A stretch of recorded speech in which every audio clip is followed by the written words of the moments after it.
제가 늘 말씀을 강조하는 게 뭐냐면, 우리는 성경을 어떻게 이해하고 우리의 삶에 적용을 시키느냐, 그게 매우 중요하다는 말씀을 드렸습니다. 성경은 우리가 어떻게 살아야 할 것인가, 또 우리가 신앙생활을 어떻게 해야 할 것인가 가르쳐주는 교과서이기도 교과서입니다. 그런데 이 교과서인 성경을 우리에게 적용을 시키는 것은 굉장히 중요한 겁니다. 옛날에 3,500년 전에 기록한 모세 시대의 이야기로만 이해를 하면 그것이 우리에게 무슨 유익이 있겠습니까? 모세 시대에 하신 하나님의 그 말씀이 오늘날 우리에게 어떤 의미를 주시느냐, 중요한 겁니다. 그리고 우리는 성경을 가지고 과거도 볼 줄 알아야 되고, 지난 역사도 볼 줄 알아야 되고, 현재의 역사도 봐야 할 것이고, 다가오는 미래의 역사가 어떻게 될 것인가 성경에서 다 가르쳐주고 있습니다. 성경을 통해서 지금까지 내가 살아온 생애가 과연 어떠한 삶을 살았느냐, 지금 나는 어떤 기로에 서 있느냐, 장차 나는 어떠한 삶을 살아야 할 것인가, 이런 것들이 굉장히 중요하고 이것을 가르쳐주고 있어요. 성경을 빼어놓고는 신앙생활 할 수가 없는 겁니다. 잘 기억을 하시고, 오늘 여기 12절에 마지막 절 말씀을 보면은 지금 현재를 가르치는 것이에요. 지금 현재 우리나라의 상황을 설명을 해주는 그런 말씀이라고 해도 과언이 아닙니다. 다시 한번 읽습니다. 비열함이 인생 중에 높임을 받는 때에 악인들이 곳곳에서 날뛰는 도다. 이렇게 말씀을 하고 있습니다. 1절부터 7절까지 내용을 보면은 이 8절에서 말씀하고 있는 내용이 다 나와 있어요. 그런 가운데에서도 안전지대라고 하는 말씀이 나왔죠. 안전지대라고 하는 나옵니다. 안전한 지대 5절에 나오는데, 이 세상은 안전지대가 없는 것, 안전지대가 없는 것 같아요. 지금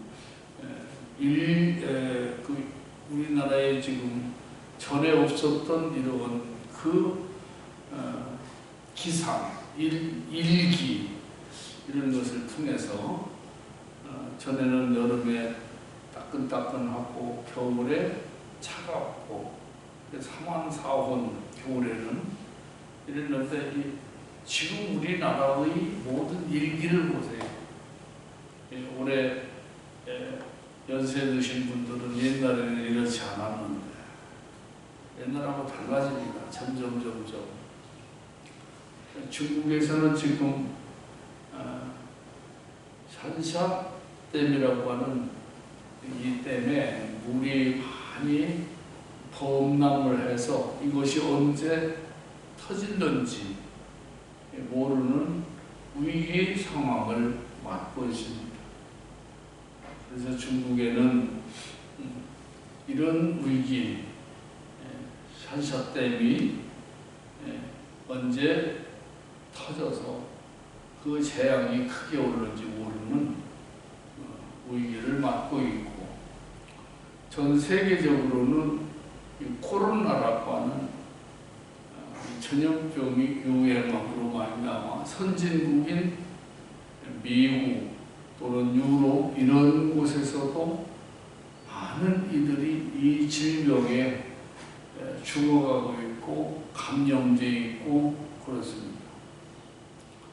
과학자들이 이 백신을, 이 코로나를 이기기 위해서 백신을 준비하고 치료제를 준비하고 있지만은 생각처럼 쉽게 나오지를 않고 있습니다. 언젠가는 나오겠지만 이렇고 또 세계 곳곳에서 난리와 난리의 소문을 듣게 될 겁니다. 이 모든 것들이 다 성경에 기록이 되어 있어요.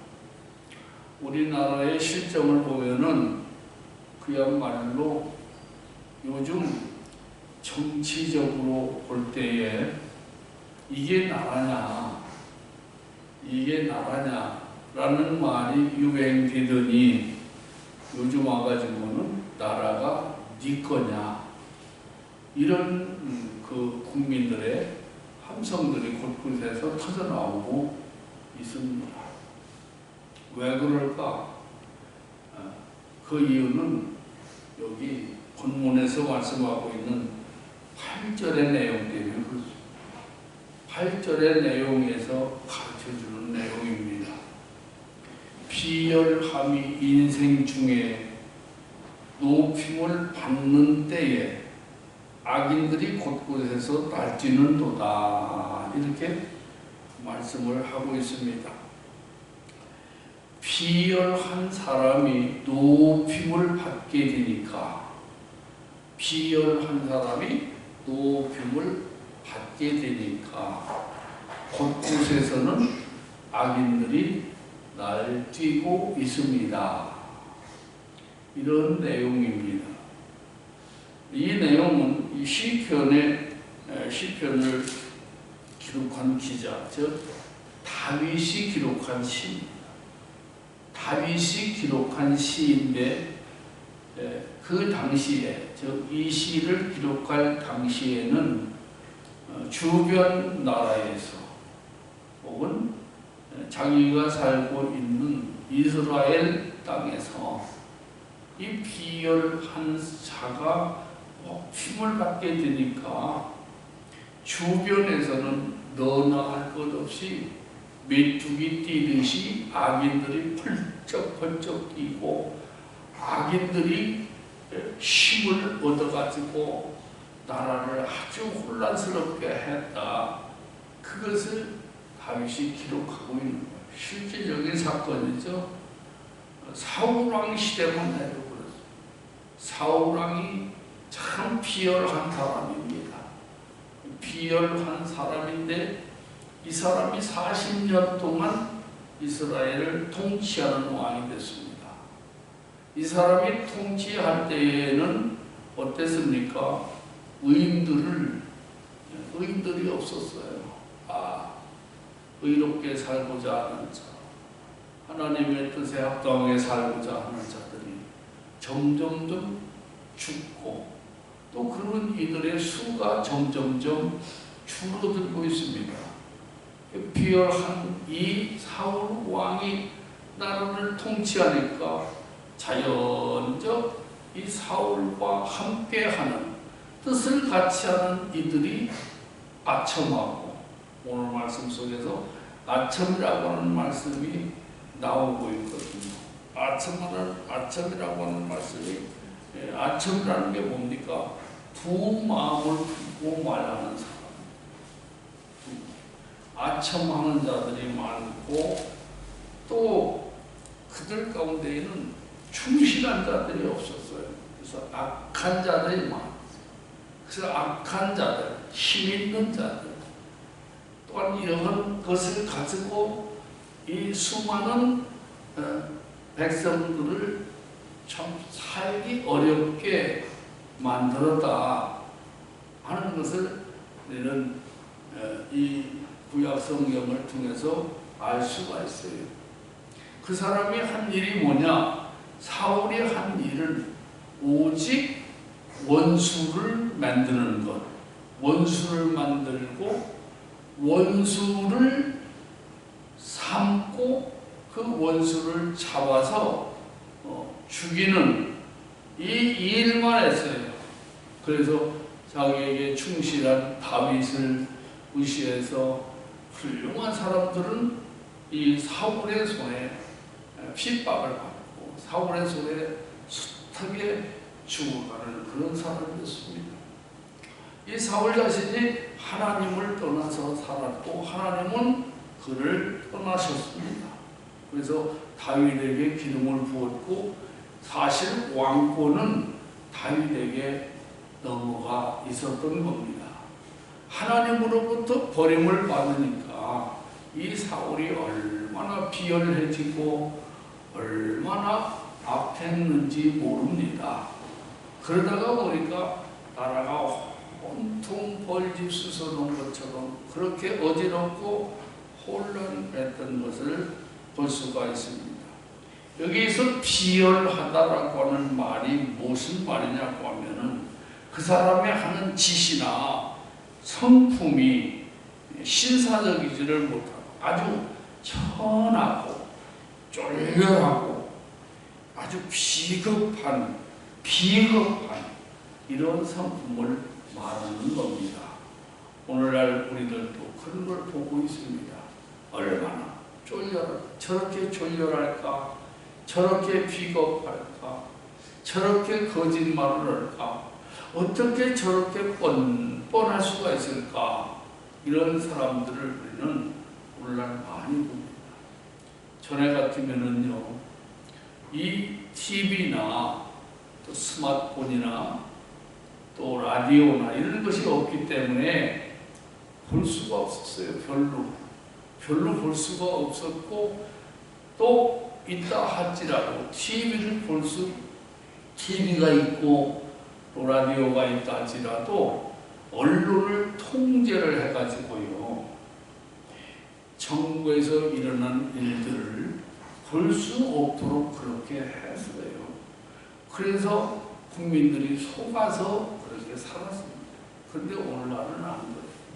오늘날은 이제 물론 그 방송 또는 신문 이런 그 매체들을 자기들의 입맛에 맞도록 방송하게 하고 신문에 기사를 쓰게 하고 또 그런 편에 서 있는 사람들이 많이 있지만, 지금은 또 스마트폰을 통해 가지고 정부에서 통제를 받지 않는 이런 방송들이 유튜브를 통해서 많이 방송되고 있습니다.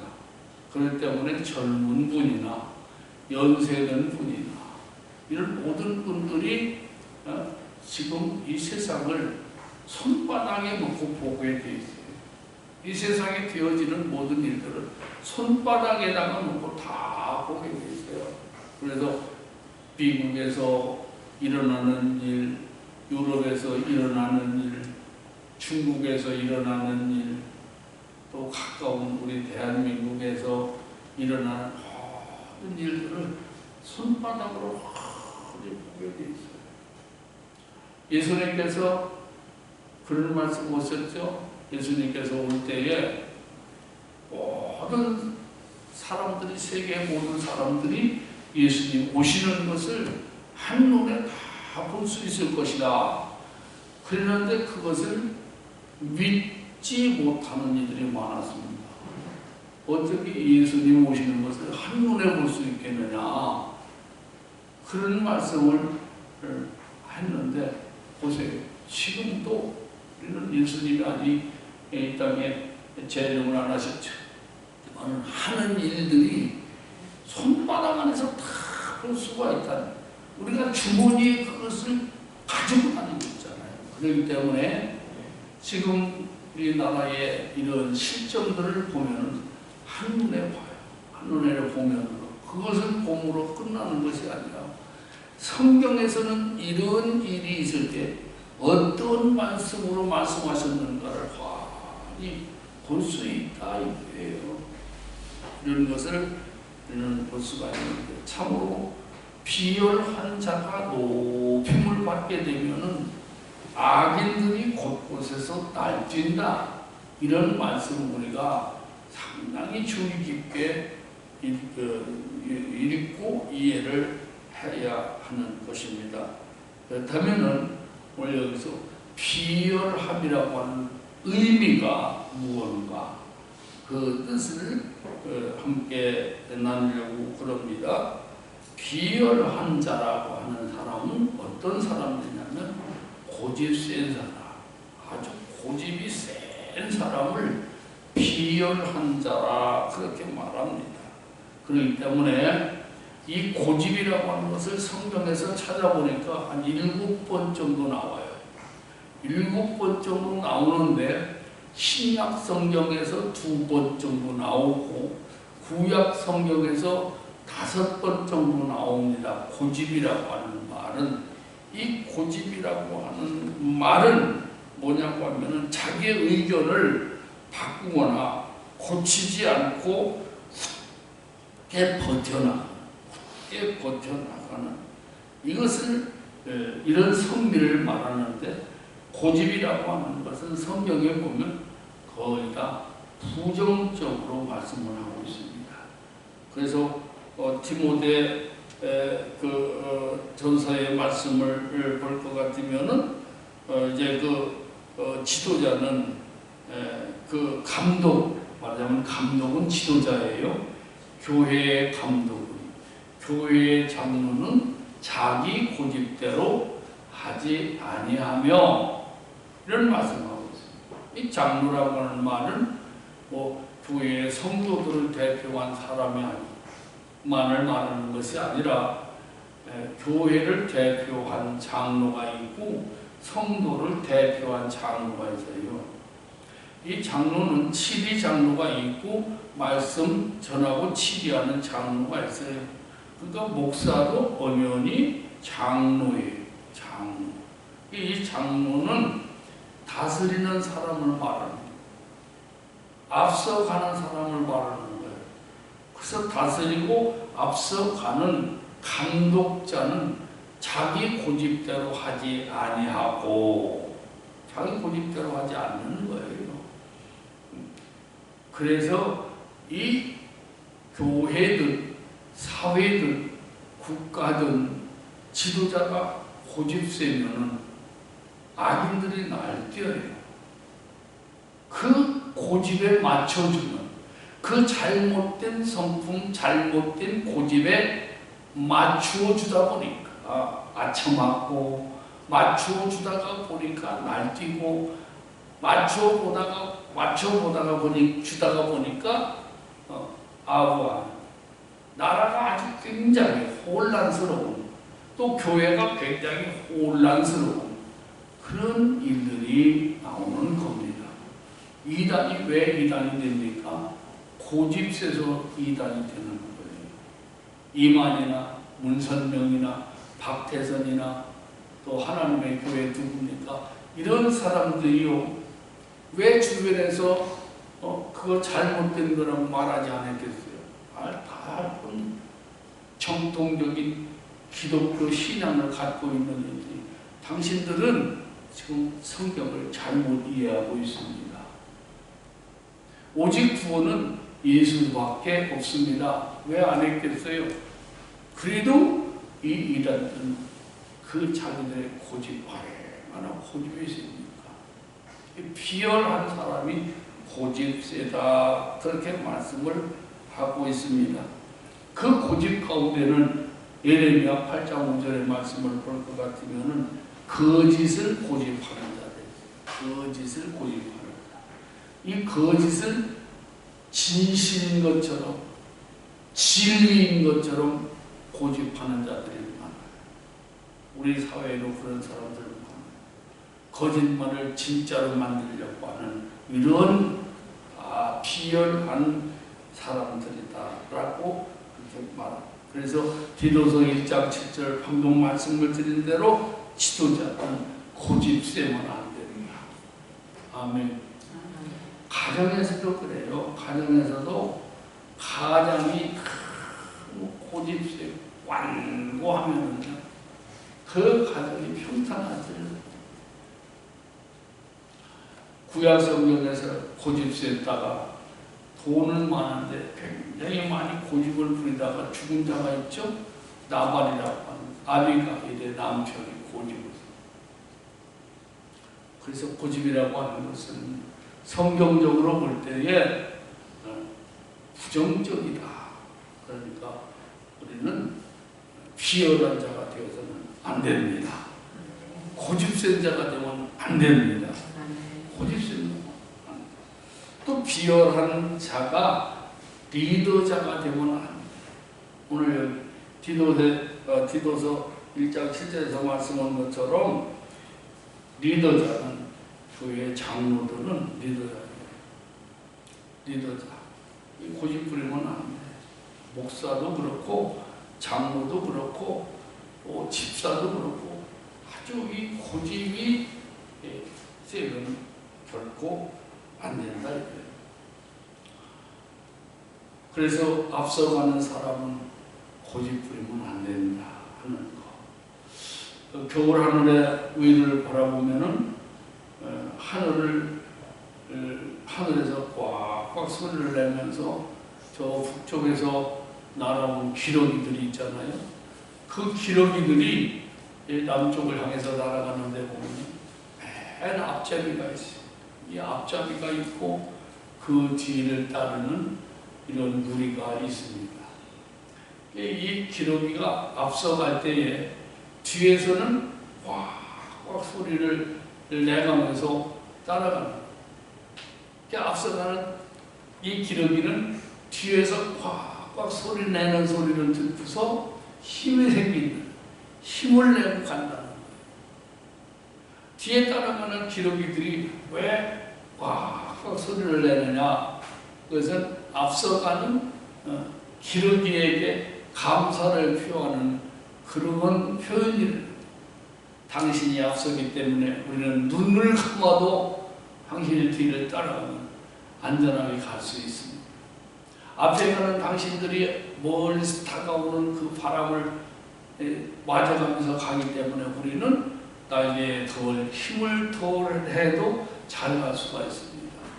그러면서 뒤에 따라가는 그 모든 기러기들이 앞서가는 기러기들을 그야말로 찬양하면서 따라간다는 거예요. 그리고 가다가 많이 힘들어 보이면 그 리더자는 옆으로 살짝 비켜주고 다음에 따라오는 리더자가 앞서 갈 수 있도록 그렇게 하면서 그 기러기들은 목적지까지 갈 수 있다는 겁니다.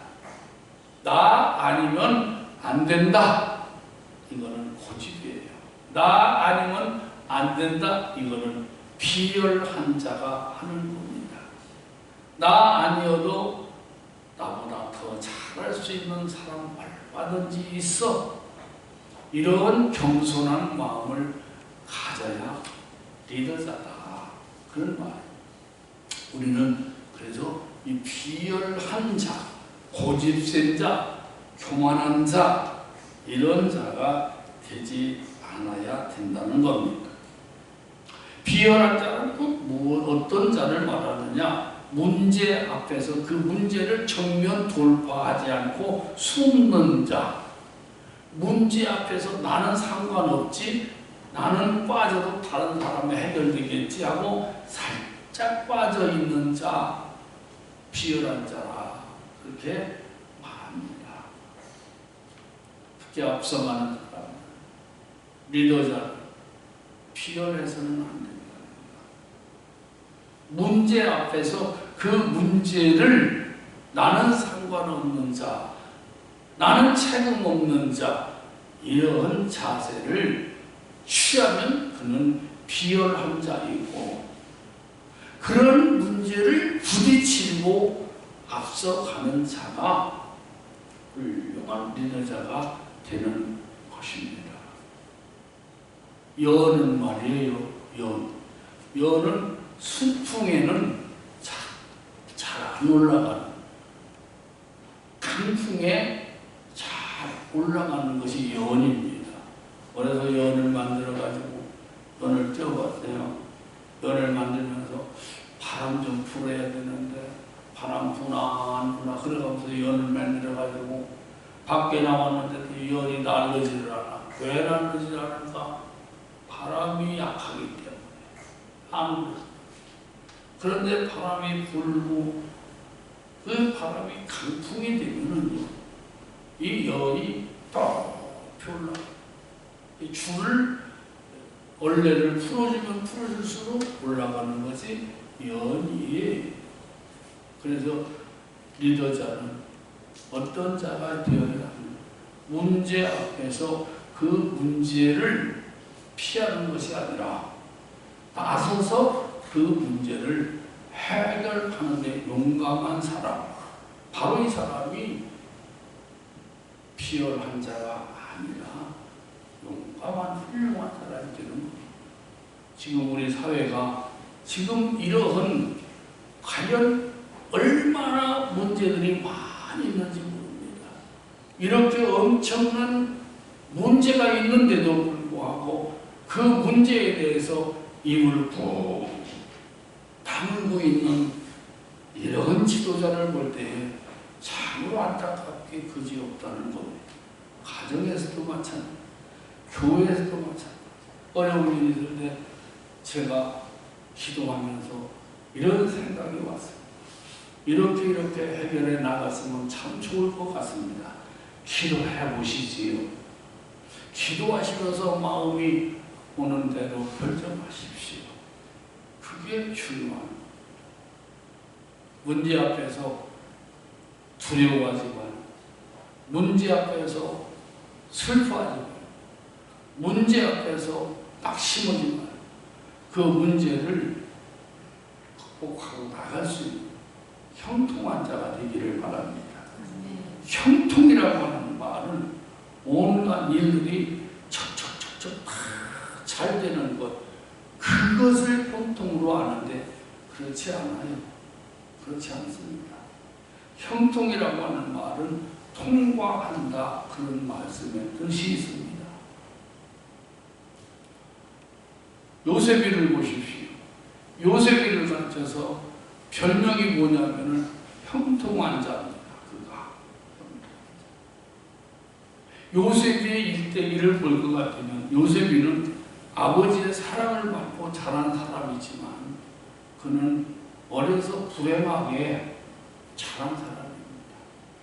그의 아버지 야곱에게는 아내가 4명 있었습니다.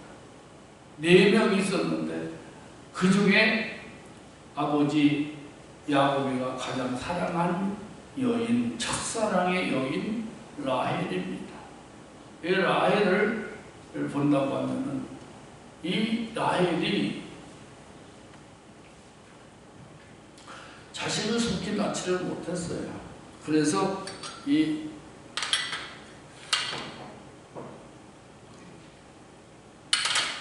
라헬이 형을 투기하기도 하고, 그러다가 보니까 자기의 몸 종들을 남편에게 주어서 자식을 낳게 하고, 그런 과정 속에서 라헬은 11번째 아들을 낳게 됐는데 그 요셉이에요. 그리고 그 어머니 라헬이 요셉이 어렸을 때에 자기 동생을 낳다가 죽습니다. 그러니까 그 형들이 요셉을 얼마나 구박했겠어요. 아버지 사랑을 독차지한다. 그래서 어려서 불행하게, 그리고 또 형들에 의해서 애국으로 그 인신매매를 당하고, 또 그가 보디발의 가정에 들어가서 그 아내의 무고로 말미암아서 감옥에 들어가서 고생을 합니다. 수많은 고난을 겪었어요. 그러나 그때마다 그는 어려움을 극복하고 나아가요. 그 훌륭한 지도자가 되는 걸 볼 수가 있어요. 이 성도들도 마찬가지. 어려움 앞에서 낙심하지 말고 형통하게 하시는 하나님을 굳게 믿고 인내하고 기도하는 그런 성도들 되기 바랍니다. 지금 사업상 힘들고 어려워도 그 어려운 것을 너무 낙심하지 마세요. 반드시 형통하게 하시는 하나님이 간섭해 주실 줄로 믿습니다.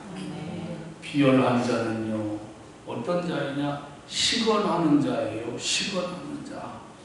성경은 시건하는 자 하나님 기뻐하시지 않아요. 시건이면 말은 밥 먹듯 말을 먹는 거예요. 말하자면 말을 내놓고도 그 내놓은 말을 그냥 먹어버려요. 여러분, 시건은요, 참 우리가 한 말은 지킬 수 있어야 돼. 말을 많이 해놓고 지키지 않으면 뭐가 그게 소용이 있겠어요. 그래서 우리는 아이들, 자식 가정에서 어린 아이들하고도 약속하면 그 약속 지켜요. 지켜야 되는 거예요. 엄마가 이렇게 해줄게, 그렇게 해놓고 그냥 자식이라 해가지고 그것을 시건하면 안 돼요. 시건하면 꼭 지켜야 돼요. 목사는 더더욱 그렇습니다. 목사는 한 말은 지켜야 돼요. 자기가 뱉은 말에 대해서는 책임을 질 줄 알아야 돼요. 비열한 자는 말은 많이 하는데 안 지켜. 이건 비열한 자다. 그 말이에요. 비열한 자는 뭐냐? 어떤 사람이냐? 공정하지를 못해. 내 편은 훌륭한데 내 편은 다 잘못됐다는 그런 사상에 잡혀있는 그게 비열한 자예요. 그래서 우리는 이런 상황 속에서 살고 있습니다. 비열한 자는 어떤 자입니까? 교만한 자입니다. 이러한 상황 속에서 우리가 살고 있다 하는 겁니다. 그래서 비열한 자가 백성들에게 높임을 받으면 백성들이 불행하다. 그 이유는 악인들이 뛰기 때문이다. 이렇게 말씀하고 있습니다. 아마 우리 현실을 시편 12장 8절이 그대로 가르쳐주는 이 시대에 우리가 살고 있다는 거, 이거 잊지 말기 바랍니다. 두 번째로는 경건한 자들이 없어진다. 그렇게 시인은 한탄을 하고 있습니다.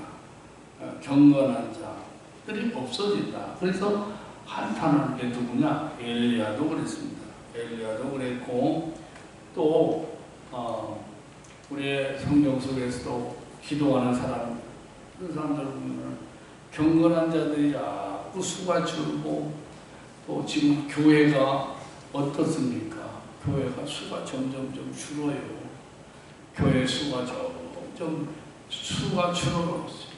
그래서 나는요, 우리 코로나를 맞이하면서도 우리 교회가 참 하나님이 숫자적으로 적지만 참 사랑하시는 교회다. 이것을 느끼고 있습니다. 왜냐하면 우리 많지 않으니까 또 이렇게 교회도 안 나오고 하는 분들도 많지 않아요.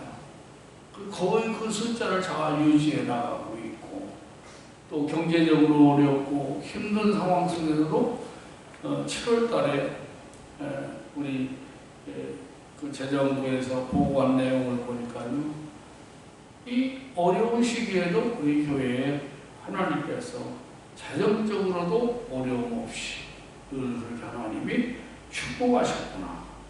그걸 보면서 참 감사히 여겼습니다.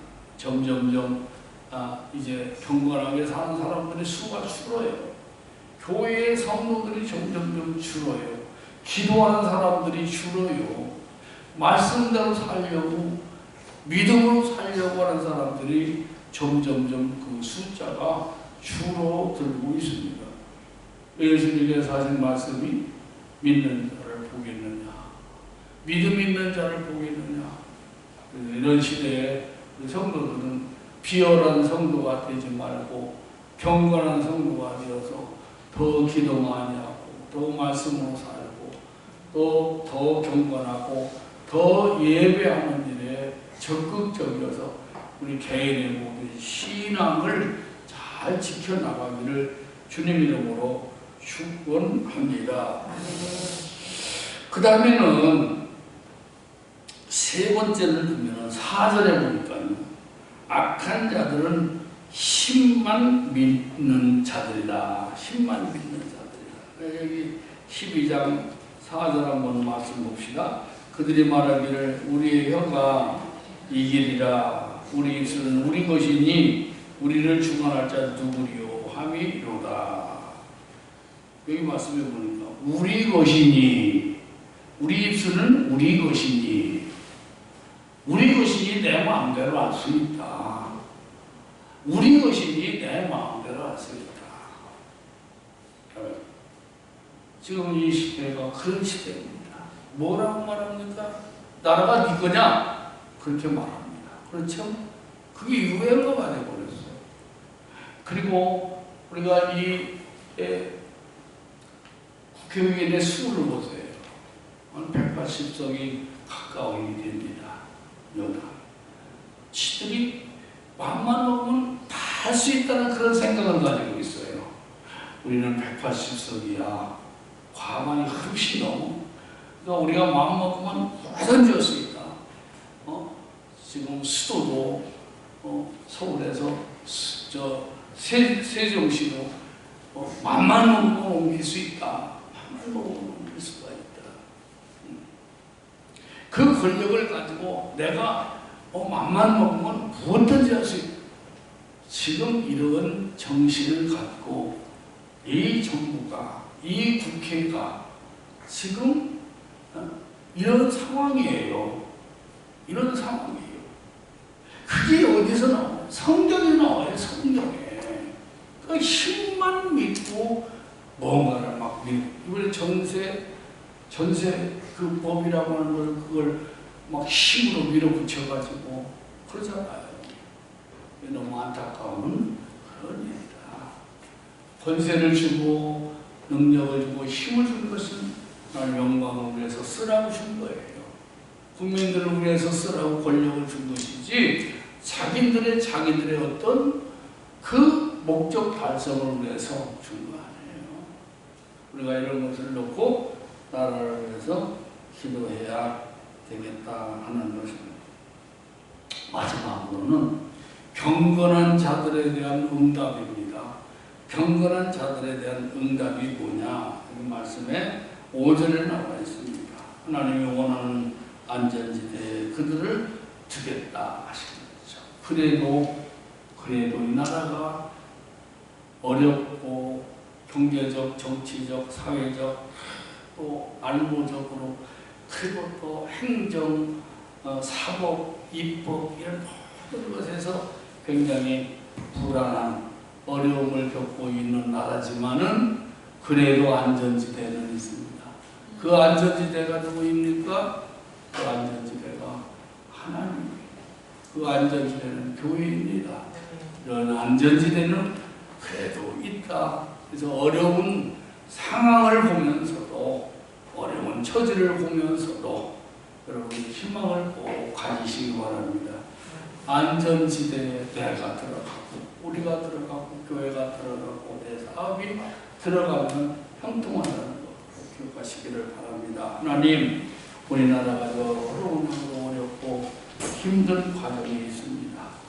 그렇지만은 안전지대에 있은 하나님께로, 안전지대에 있은 예수님께로 들어가서 하나님 승리하게 하여 주옵소서. 예수님 이름으로 기도하옵나이다. 아멘.